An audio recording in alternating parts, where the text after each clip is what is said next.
Hi అండి అందరికీ.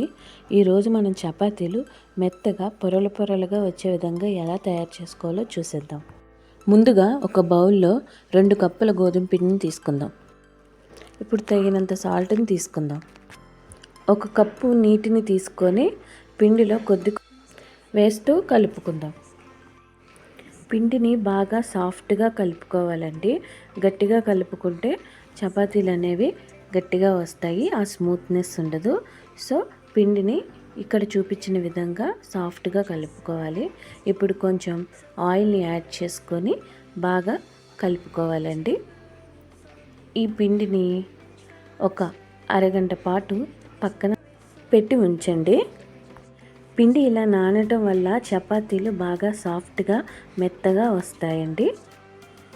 ఇప్పుడు ఈ నానిన పిండిని చిన్న చిన్న ఉండలుగా చేసుకొని పక్కన పెట్టుకుందాం.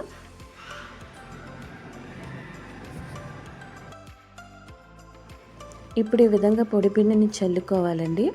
చపాతీ ముద్దను తీసుకొని అలా ఒత్తుతూ రౌండ్గా చపాతీని తయారు చేసుకోవాలి. ఇప్పుడు ఈ విధంగా రౌండ్గా చేసిన చపాతీ మీద ఆయిల్ని చల్లి మొత్తం ఇక్కడ చూపిస్తున్న విధంగా స్ప్రెడ్ చేసుకోవాలండి. ఇప్పుడు ఈ చపాతీని హాఫ్ ఫోల్డ్ చేసి అదే హాఫ్ పార్ట్లో మళ్ళీ ఆయిల్ని అప్లై చేసుకుందాం. ఇప్పుడు మళ్ళీ చపాతీని హాఫ్కి ఫోల్డ్ చేయండి.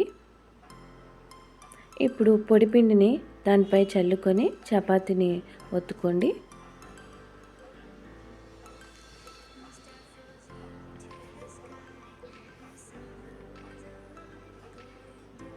ఇప్పుడు స్టవ్ పైన పాన్ పెట్టుకొని ఆయిల్ అప్లై చేసి చపాతీని ఈ విధంగా తిప్పుతూ బాగా కాల్చుకోవాలండి.